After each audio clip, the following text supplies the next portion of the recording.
안녕하세요. 법률방송 초대석 전혜원입니다. 자신만의 가치 있는 이야기를 세상에 전해주실 특별한 분을 모시고 여러분과 함께 의미 있는 시간을 만들어가는 법률방송 초대석. 올해로 사법시험의 정상화를 위한 로스쿨이 도입된 지 15년이 됐습니다. 오늘은 이상경 법학전문대학원 협의회 이사장을 모시고 법학전문대학원의 현황과 향후 발전 방향에 대해서 이야기를 나눠보도록 하겠습니다.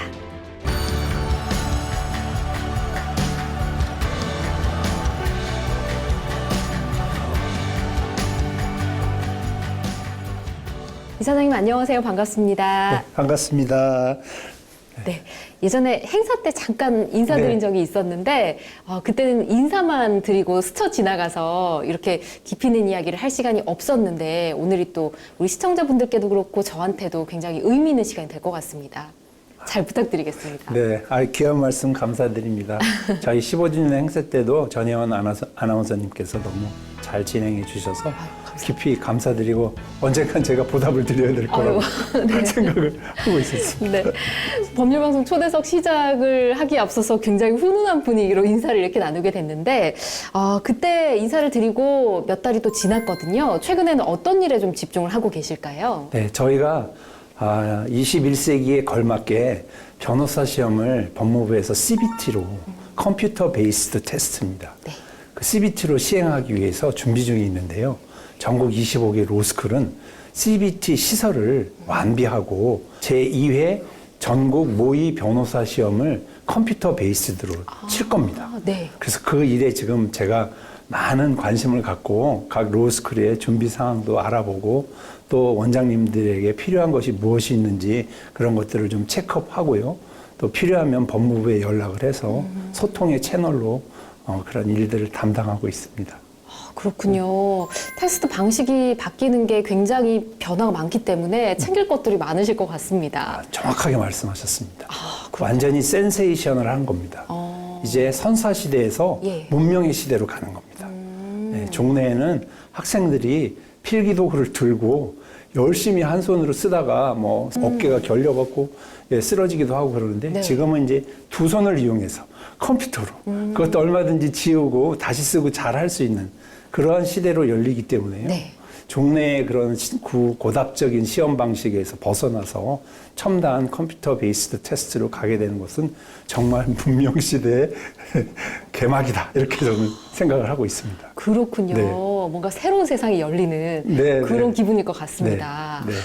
잘 준비가 돼서 모의 테스트도 잘 진행되길 바라겠습니다. 정말 감사합니다. 오늘은 이사장님에 대한 이야기를 좀 나눠보고 싶은데 제가 이사장님에 대해서 좀 살펴보고 좀 놀란 사실이 하나 있습니다. 초등학교, 중학교, 고등학교 하면 12년이잖아요. 12년 동안 반장을 맡으셨더라고요. 네. 뭐 어떤 능력이 또 있으셨길래. 부끄럽습니다. 그거는 이제 능력이라기보다는 뭐 초등학교 1, 2학년 때까지는 아마 선생님들이 이렇게 반장할 사람들을 이렇게 지명하시고 네. 학생들이 박수치고 그랬던 것 같아요. 옛날에는 그랬던 것 같아요. 예. 네. 선거하는 거는 이제 3학년 들어서나 그랬고요. 저는 제가 그런 걸 하고 싶지 않은 그런 마음이었던 게 늘 누군가가 앞에서 책임을 져야 될 사람이 있어야 되는데 네. 제가 그런 책임을 지고 싶지 않았던 거예요. 그래서 뭐 반장할 사람 뭐 이렇게 선생님 지금 기억나는데 손 들어봐 그러면 저는 절대 안 들고 이러고 있었는데 거기 너 이렇게 하면서 해봐 막 이런 식으로 학생들한테 동의를 구하는 절차는 있지만 네. 선생님들이 처음에는 이렇게 지명을 하셨던 기억이 나고요. 눈에 띄셨나 봅니다. 그래도. 아마 키가 좀 커서 네, 초등학교 때부터 이제 키가 계속 커서 이제 그랬던 것 같고요. 지금도 굉장히 크시잖아요. 네, 부끄럽습니다. 그런데 저는 뭔가 그 책임을 져야 된다는 것이 정말 큰 부담으로 느껴졌기 때문에 제가 그걸 자원을 안 했는데요. 네. 일단 그 반장이 되니까 학생들, 우리 그부들, 선생님들 뭐 하나하나 작은 일까지 다 세심하게 신경을 써서 제가 할 수 있는 최대한을 다해서 그 학창 생활이 즐겁고 유익하고 행복하도록 도와야 되기 때문에 네. 큰 부담이 있었어요. 어릴 때 그런 부담을 느끼긴 좀 쉽지 않고 네. 사실 반장 이러면 나 하고 싶어 하고 손을 싹 드는 친구들도 많거든요. 무책임한 거죠. 아 그렇군요. 오. 네, 그러면 뭐 권위나 무슨 자기의 그 지위를 이용한 네. 그런 거를 생각하는 사람이겠죠.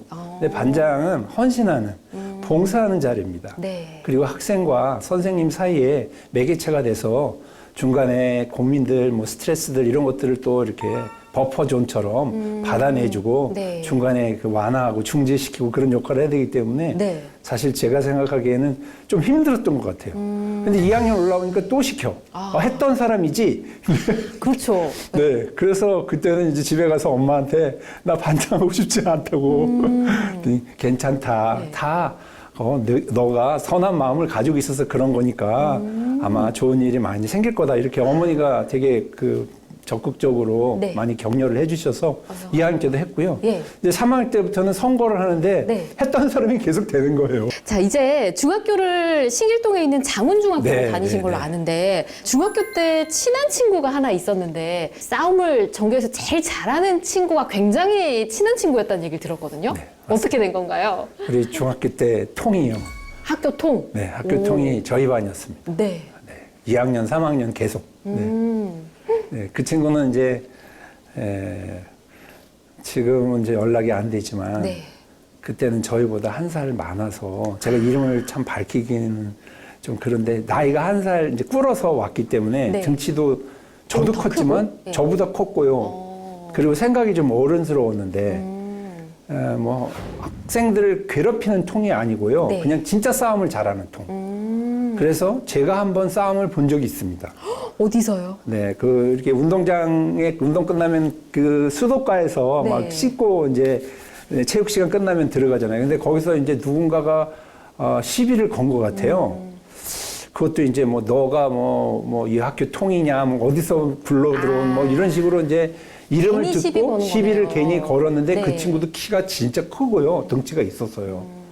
그런데 제 친구 통은 다리를 잘 쓰거든요. 네. 네, 키도 큰데다가 다리를 잘 써갖고 그냥 선체로 다리가 휙 날아가서 그 친구 얼굴을 가격하니까 그냥 쓰러지더라고요. 네, 그런 게 이제 한번 소문이 나면 예. 더 이상 달려들지 않거든요. 보면 뭐 담배도 있고 제가 뭐 피는 걸 직접 본 건 아닌데 네. 근데 옆에서 이렇게 얘기 나눠보면 너무 순수하고 당시에 이제는 몰랐는데 나중에 알고 보니까 홀어머니를 모시고 사는 친구였어요. 그렇구나. 네, 그래서 그때도 보면 뭐 되게 효심이 지극한 친구. 그런데 자기가 뭔가를 해서 이 가장의 역할을 해야 되는데 공부를 해야 되니까 이제 바깥에 나가서 뭐 돈벌이가 되는 어떤 일들을 하면서 네. 이제 학생이지만 사회물을 먹어서 약간 그렇게 된 거죠. 그리고 이제 자기가 학교를 1년 늦게 들어왔으니까 다른 친구들하고는 뭐 야자 트고 좀 그런 게 찝찝한데 거기서 덤비는 놈들 한두 대 때리니까 통이 됐고요. 그래서 되게 마음이 착하다는 걸 알고 그 다음에 이제 가까이 하면서 내가 이 친구가 공부하게 좀 도와줘야 되겠다. 네, 그런 생각으로 이제 교제를 시작한 거죠.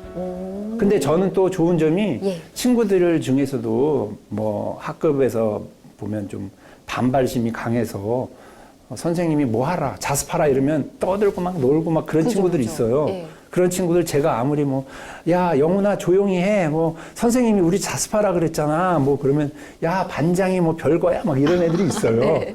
그러면, 세모야. 그러면 걔가 이제, 조용히 해. 이러면 그냥 조용해지잖아요. 진짜요? 그래서 이제 제가 세모를 제가 선도부장으로 네, 학급에 진짜요? 네, 1학기 때는 알았고 2학기 때 선도부장을 시켰어요. 예. 네, 그래가지고 이제 완장을 딱 차니까 뭐 학교가 조용한 거죠. 우리 반의 선도부장이지만 이제 전체 선도부장의 역할을 하는 거죠. 와. 네. 그게 2학년 때였고요. 이제 3학년 때도 또 같은 반이 됐는데 3학년 때는 당연히 이제 제가 1학기 때부터 선도부장을 반장이니까 선도부장 학급 임원을 시켜가지고 학교가 제가 그래서 우리 세모를 선도부장을 시키고 난 다음부터 학교 내에 폭력이 없었어요. 와. 근데 이 친구가 제압하고 다녔거든요. 그 친구도 반장을 친구로 둔 덕에 내가 선도부장이 됐네? 이러면서 좀 굉장히 뿌듯했을 것 같아요. 네, 네. 굉장히 누군가 자기를 인정해준다는 그죠. 것에 감사해 하더라고요. 그리고 자기는 그냥 생 양아치로 남들이 취급하는데 우리 반장은 자기 사람처럼 보고 같이 놀아주고 네. 뭐 거기다 이렇게 선도부장도 시켜주고 이러니까 굉장히 친했고요. 제가 이제 중학교 넘어서면서는 만나지 못했으니까 서로 영향을 주지는 못했고요. 그래도 이사장님께서 좋은 기억을 가지고 계신 만큼 그 친구분도 아마 좋은 기억을 가지고 지금 잘 살아가고 계실 거라 생각합니다. 대학 들어가면서 결심하셨다고 하셨잖아요. 네네. 나를 위해 집중하겠다. 네네. 두 가지 목표를 네네. 가지고 가셨더라고요. 네네네. 저는 이제 대학 딱 들어가니까 내가 드디어는 성공적으로 대학에 안착을 했고 지금까지 12년 동안의 보상을 나한테 좀 해야 되겠다. 네. 그래서 첫 번째는 제가 직업을 선택하는데 법대를 들어왔으니까 직업은 이제 정해진 거죠.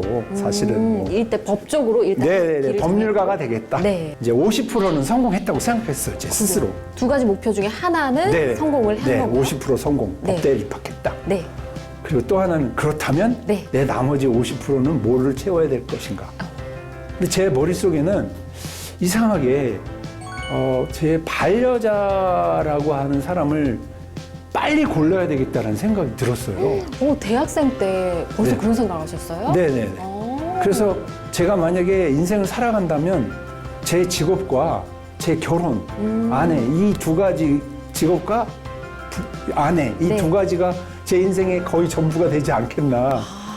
네. 그러셨군요. 네. 직업적인 부분은 입학과 동시에 어느 정도 목표를 잡은 거고 네. 저희는 그러면 러브 스토리를 좀 들어봐야 될 것 같은데 연세대 법학과 가셨잖아요. 제가 알기로는 CC인 걸로 네, 맞습니다. 캠퍼스 커플인 걸로 네. 알고 있거든요. 어떻게 네. 만나신 건가요? 1학년 오리엔테이션 때 네. 같은 과이기 때문에 이제 저희가 오리엔테이션을 가서 지금도 있습니다. 대성리, 네, 강촌. 저기 그 MT 자주 예, 가는 예, 예. 다 오리엔테이션을 거기서 하는데요. 네. 연세대학교는 일산에 수련원이 있어요. 네. 거기에 이제 천문대도 있고. 네. 네, 그래서 거기에도 갔어요. 그래서 거기에서 이제 저희 같은 반 조가 있는데 A, B, C, D 이렇게 4개 조로 나누는데 가나다선으로 쪼개거든요. 네. 그러니까 윤 씨고 네. 제가 이 씨라서 붙었네요. C조에 들어 있습니다. 네. 그러다 보니까 같이 이제 게임도 하고 뭐 인사도 하고 뭐 통성명도 하고 장기자랑도 하고 그러니까 제가 딱 봤는데 너무 이렇게 네. 청순하다 그럴까요? 외모가요? 외모며 네. 뭐 느낌이며 그냥 순수함. 뭐 태도 자체가. 네, 퓨어. 그냥 제가 진심을 좋아하듯이 순수함을 또 좋아한 거예요. 수업을 계속 같이 들어요.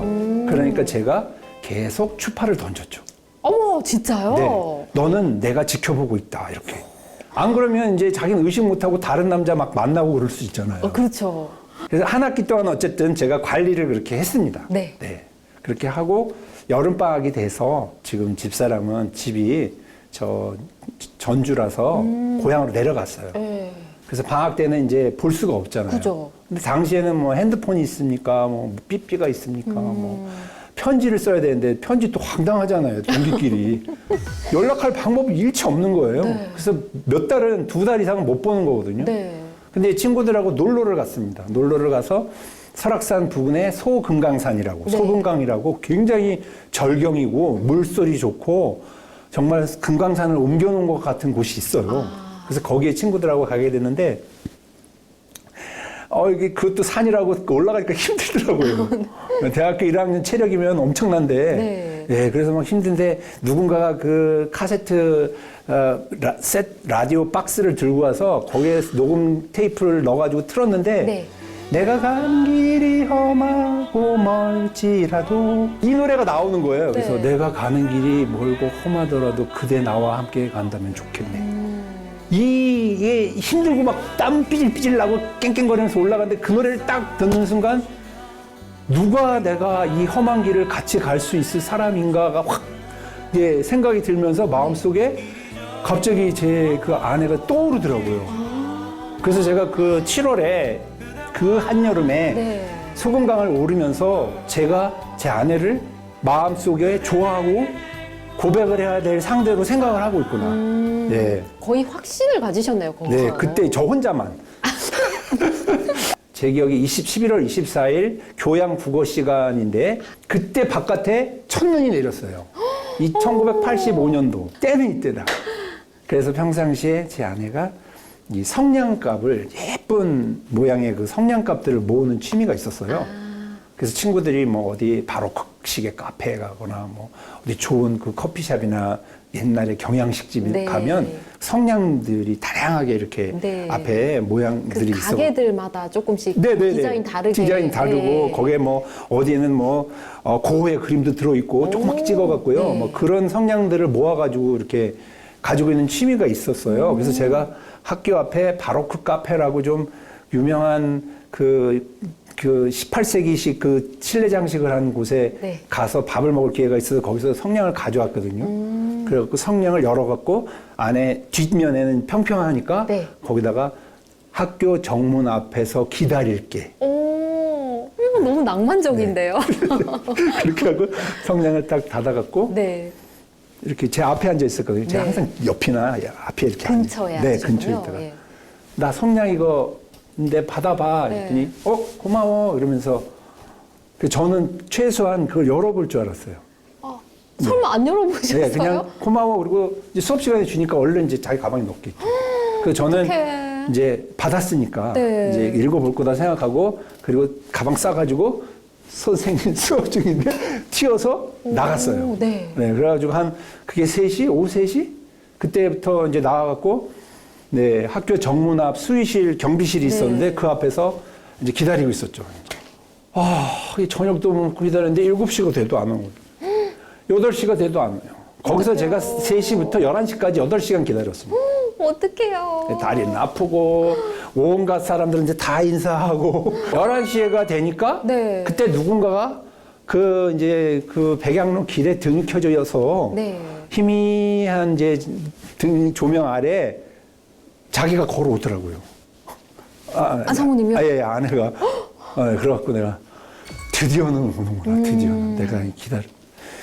그래갖고 가까이 오길래 이렇게 했더니 깜짝 놀라가지고 응? 뭐 수업은 안 듣고 여기 왜 있어? 그래서 아니 내가 전달한 그 성냥 못 받았어? 그랬더니 성냥은 받았어. 거기 내가 여기 정문 앞에서 기다릴 테니까 내려오라고 썼는데 그랬더니 자기는 그냥 집어넣었대. 그 도서관에서 지금까지 공부하다 왔대. 저녁 먹고. 어떡해. 그래갖고 제가 와 이때야말로 고백을 할 때다. 그래갖고 잠깐 그러면 나하고 커피를 먹을래? 추워서 아주 그냥 얼굴이 그냥 뻘개져 있는 상태니까요. 네. 불쌍했나 봐요. 그럼 나 이제 그때는 집사람이 큰아버님 댁에 같이 살고 있었기 때문에 일찍 들어가야 되잖아요. 네. 그래서 전철 끝나기 전까지 잠깐.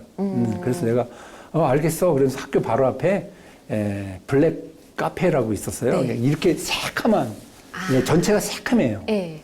추운데 진짜 내가 여기서 왜 기다렸냐 하면 빨리 말할게. 내가 사실 이러면서 그 여름 얘기를 약간 하고 네. 내가 진짜 지난 여름에 그 소금강에 올라갔을 때 당신 생각이 나더라. 그래서 이거는 내가 마음속에 이렇게 뭔가 지금 깊이 들어온 것 같다. 요즘 말할 것 같으면 내 안에 너 있다 이랬을 텐데 그때는 그런 말 못하니까 네. 뭐 하여튼간 뭐 이렇게 서투르게 말을 한 것 같아요. 네. 첫사랑의 고백이니까. 그랬더니 갑자기 정색을 하더니 너하고 나하고 까친구야. 우리가 어떻게 사겨? 그러더라고요. 그래서 어떡해요. 예. 그래갖고 그래? 그러면 그래도 과친구라도 마음이 있으면 뭐 사람 일인데 할 수 있는 거 아니냐. 그러게요. 그랬더니 일단 보류하자고. 네, 그래서 이제 거기서 거절을. 네, 근데 제가 포기할 사람이 아니죠. 보류니까 거절은 아니라고 생각하고 싶어요. 네. 보류인 걸로. 과친구기 때문에 네. 힘들다는, 예. 근데 나중에 제가 물어봤어요. 그랬더니 그때는 자기가 판단이 안 쓰더래요. 그 아내가. 네. 이 사람이 학교 친구에서 연인 관계로 가자는데 도대체 미래도 없는 사람이 대학교 1학년에 4년 더 다녀야 되고 군대 가야 되고 네. 앞으로 뭐 까마득한 일정이 그죠. 남아있는데 지금부터 사귄다? 그래갖고 제가 그러고 결혼하자 그랬, 나중에 결혼하자. 네. 네, 지금 사귀고 졸업해서 나중에 결혼하자. 결혼하자. 네, 네. 그러니까 결혼까지 생각하고 있는 게 더 부담스러웠나 봐요. 그래갖고 자기는 그때 고민이 좀 있었다고 하더라고요. 이해는 됩니다. 다. 그래서 네. 제가 저는 이제 책임에 살고 책임에 죽는데 제가 떠낸 말이 허투루가 아니다라는 네. 거를 좀 심어주고 싶었고요. 그래서 일단 보류 상태였지만 그 이후로는 더 자주 만났어요. 네, 밥도 같이 먹고 네. 그러면서 서서히 제 이제 진심을 보여줬고 그래서 본격적으로는 그 다음 해 2월에 네. 저희가 군사 훈련을 당시에는 이제 그런 그 군사 훈련을 대학생들이 갔습니다. 1학년 때 묵무대, 네. 2학년 때는 전방부대를 가요. 전방부대를 일주일 동안 갔다 오면 병역 혜택이 보름간 줍니다. 네, 그래서 그걸 학생들이 전체 다 가거든요. 네. 그러니까 군대 가는 거 똑같은 거예요. 네. 그래서 교련복 입고 전방부대 입소한다고 갔다가 인제 원통, 인제 가면 언제 오나 원통 하다 그쪽으로 가니까 내가 못 돌아올 수도 있다고 하면서 제가 약간 이제 본격적으로 사귀자는 거를 이제 그 기회로 삼았어요. 그래가지고 네. 그때 그러면 남자친구 군대 가는 것처럼 네. 생각해서 그러면 우리가 좀 대놓고 손도 잡고 걸을 수 있겠지? 네, 그래갖고 이제 곧 전방부대 입소하니까 이제 손도 잡고 어깨 동무도 하고 그랬어요. 전방부대에 가서 일주일 동안 훈련 받으면서 저희 동급생들이 같은 부대에 배치가 돼서 네. 훈련을 받고 거기서 그 전방부대의 사병들하고 같이 지내잖아요. 밤마다 고초를 겪었죠. 둘의 관계는 뭐냐? 네, 그래서 내가 지금 말할 수 없다. 네. 아직 확정이 안 됐으니까. 네. 예. 그 대신 내가 퇴소하고 나면 생맥주를 진짜 원하는 만큼 사주겠다. 그 대신 우리를 인정해달라. 묻지 말고. 네. 네. 그래갖고 퇴소하고 나서 신촌 생맥주집에 그 이제 동기들 모아놓고 제가 맥주 진짜 사줬어요. 그때도 계속 청문회 했죠. 막. 어디까지 갔냐는 등 뭐 이런 거 계속 물어봐서 묻지 마라. 그냥 인정해달라. 네. 그래가지고 이제 그 이후로 공식화돼서 네. 저희가 이제 둘이 계속 학교에서 4년 가까이 그렇게 거의 저희 둘만 다녔습니다. 자, 그러면 저희가 이후에는 또 연애도 잘하시고 길도 정하셨고 러브스토리도 완성을 하셨고 대학교 때 2가지 목표 다 이루신 거잖아요. 네. 자, 이제는 법학과 교수가 되셨습니다. 네. 그리고 법학전문대학원 네. 로스쿨 제도가 도입되는 그 현장에 또 계셨잖아요. 네, 네, 네. 당시를 생각해보면 그때 이 제도 도입 과정을 보면서 어떤 생각을 하셨을까 궁금하네요. 저는 이제 집사람하고 결혼을 해서 예. 무자식이 상팔자라고 생각하고 네, 아까 아이를 얘기하신 갖지 말자고 했는데 네. 이제 또 아이가 생겨서 아이가 생겼으니 그건 또 하나님의 뜻이다 그래서 네. 아이를 놓고 네. 또 둘째도 저희가 예상하지 않았는데 또 나와서 둘째까지 놓고 네. 둘째가 이제 만삭이었을 때 제가 미국에 유학을 가기로 결정을 해갔고요. 예. 네, 유학을 이제 갈 준비를 하고 있었어요. 그래서 집사람은 당시에 이제 변호사 생활을 하고 로펌에 있었고 네. 이제 저는 이제 박사 과정을 이제 마치고 유학 준비를 하고 있었는데 집사람이 같이 좀 가고 싶다고 하더라고요. 네, 그래서 변호사가 그 아이를 키우면서 하기에는 힘든 일이거든요. 네. 정글과 같은 그 삶이기 때문에. 그죠.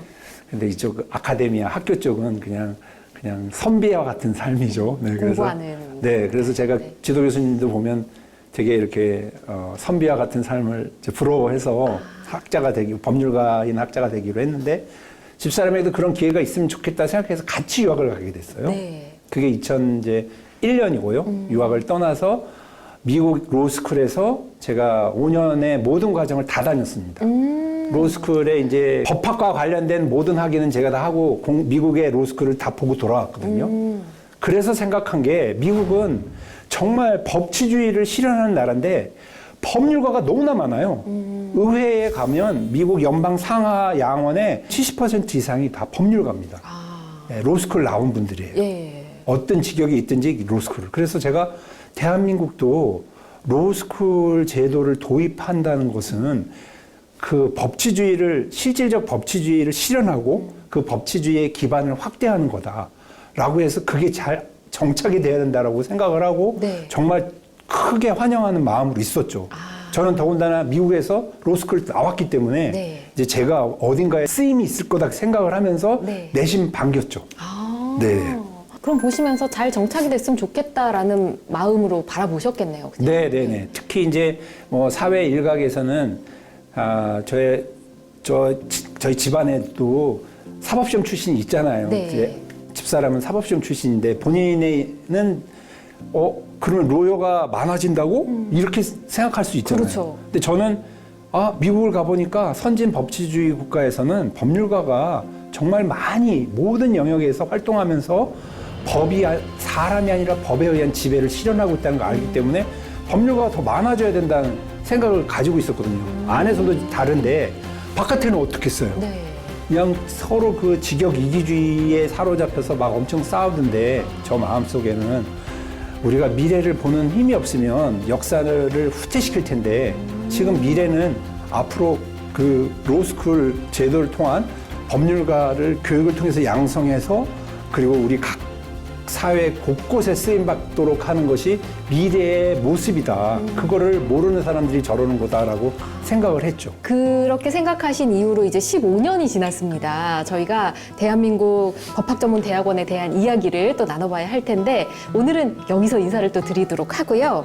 다음 시간에 이제 15살이 된 대한민국 법학전문대학원 제도의 현 주소와 앞으로의 발전 방향에 대해서 또 이야기 나눠보도록 하겠습니다.